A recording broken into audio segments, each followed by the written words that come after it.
आज का हमारा जो टॉपिक है वो है अफोर्डेंस। The psychological idea of affordance says that things may suggest by their shape and other attributes what you can do to them. A handle affords pulling or lifting, a button affords pushing. अब ये है कि हमारी psychology, हमारी जो psyche वो कहती है कि जैसे हम अगर कोई चीज़ देखते हैं ना, हम उसकी शेप और उसकी दूसरी खसूसियात से हमें पता चल जाता है कि इसके साथ हमने क्या करना है। जैसे हमें कोई हैंडल कार का हो गया, डोर का हो गया, किसी भी चीज़ का होगा, तो हमें पता होता है कि हमने इसको जो है ना पुल करना है। हम ये तो नहीं करते कि हम उसको पुश करने लग पड़ते हैं, इतना तो हमें पता होता है ना कि हाँ हमने इस चीज को पुल करना है। बटन का हम क्या करते हैं, उसको हम पुश करते हैं। उसकी अफोर्डेंस क्या कहती है, उसका शेप। अफोर्डेंस का बेसिक मतलब ये है कि उसकी शेप, किसी भी चीज की शेप या उसकी दूसरी खसूसियात से हमें पता चल जाए कि हमने उस चीज के साथ करना क्या है। Note also that affordance are not intrinsic but depend on the background and culture of users. अगर कोई भी चीज शेप बनी हुई है ना, जरूरी नहीं कि हर बंदा उसके साथ एक वही काम करेगा। जैसे हमारे पास डोर्स अगर आपने देखे हो मार्केट्स वगैरह में, तो किसी जगह हमने पुश करना होता है, किसी जगह हमने पुल करना होता है। तो जो से डिफरेंट बैकग्राउंड्स के ऊपर डिपेंड करता है। कुछ कंपनीज में भी किसी तरह से किया जाता है, बंदे को पता होता है कि इसके साथ हमने क्या करना है, कभी कभार लिखा भी होता है। तो ये बंदे के बैकग्राउंड पे डिपेंड करता है कि वो पहले क्या क्या करता था। अगर कोई बंदा पहले शुरू से स्टार्टिंग में वो मार्केट्स वगैरह में पुश करता हुआ जा रहा है, तो क्या होगा, डोर्स वगैरह को वो कहीं और भी जाएगा ना, किसी और कंट्री में या किसी और जगह में, वो उसको पुश ही करेगा। अगर वो अपनी कंपनी में या किसी अपनी मार्केट वगैरह में इस तरह से करता है या अपने घर वगैरह में, तो एक वो बंदे के बैकग्राउंड और उसके कल्चर पे वो चीज डिपेंड करती है।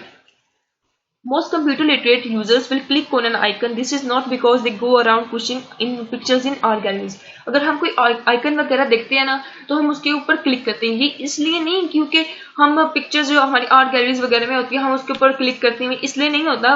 आइकन को हम इसलिए क्लिक करते हैं, जैसे कंप्यूटर लिटरेट यूजर्स जो इनको कंप्यूटर की नॉलेज वगैरह होती है, वो इसलिए क्योंकि उन्होंने कंप्यूटर की डोमेन में, कंप्यूटर की नॉलेज में, उसकी फील्ड में वो ये चीज अंडरस्टैंड की हुई है कि हम आइकन को क्लिक करते हैं। Similarly, such experienced users may well double click if a single click has no effect. कभी कभार ऐसा होता है ना, क्योंकि सिंगल क्लिक नहीं काम कर, हम क्या करते हैं उसको डबल क्लिक कर देते हैं। पर कुछ नोविस है जिन्होंने फर्स्ट उन्होंने सीखा हुआ है, वो क्या करेंगे, सिंगल क्लिक नहीं काम करे, उनको लगेगा ये कंप्यूटर ही खराब है, सिस्टम ही खराब हुआ है। उनको नहीं समझ आएगी कि अब मैंने इसको डबल क्लिक करूँ तो शायद हो जाए। हमें तो पता होता है ना कि हमने एक बार सीखा, दूसरी बार सीखा, हमें पता चल जाता है कि इसकी जो है ना, अगर हम इसको डबल क्लिक करें तो काम चल जाएगा। क्योंकि कुछ प्रोडक्ट्स इस तरह से हुए होते हैं, उनके ऊपर डिजाइन किया होता है कि उसको डबल क्लिक करोगे तो वो अगला फीचर आएगा, अगली फील्ड आएगी जिसपे आपने इनपुट करना है, अगली पिक्चर आएगी, इस तरह से। जो नोविस बंदे होंगे उनको नहीं लगेगा, उनको लगेगा कि सिस्टम ही खराब है, वेबसाइट ही खराब है, लेफ्ट कर दो इसको। जैसे हमारे पास ये कार्स वगैरह होती हैं, एग्जाम्पल लिया है, तो इसमें आप क्या करेंगे, अब इसको पुल करेंगे क्योंकि आपको पता है कि इसकी शेप वगैरह से आपको पता चल रहा है कि अभी मैंने इसको पुल करना है। अफोर्डेंस का मतलब ही यही है कि चीज की शेप और उसके एट्रीब्यूट से हम पता चल जाए कि उसके साथ हमने करना क्या है। जैसे हमारे पास ये होता है, उसमें क्या होता है कि हमने स्लाइड करनी होती है और हमें उससे पता चल जाता है कि इसकी ये अफोर्डेंस बनी हुई, इसकी शेप से हमें पता चल रहा है कि इस तरह से बना हुआ। तो अगर नोविस भी बंदा कोई भी आता है ना, तो उसको पता चल जाएगा अब मैं इसके साथ स्लाइड करना है इसको।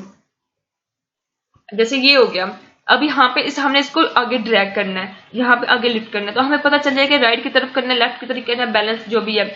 वॉल्यूम के बटन से हमें पता चल जाता है कि हमने इसको अभी आगे लेके जाना है, इसको हमने ड्रैग करना है, हमें ये वाली चीज को हमने ड्रैग करना है, तो बंदे को पता चल जाता है। हर उसकी शेप इस तरह से बनी हुई है कि हमें उसकी समझ आ जाती है कि हमने उसके साथ करना क्या है। अगर आपको वीडियो पसंद आएगी हो तो लाइक कीजिएगा, चैनल को सब्सक्राइब कीजिएगा और शेयर कीजिएगा। Thank you so much.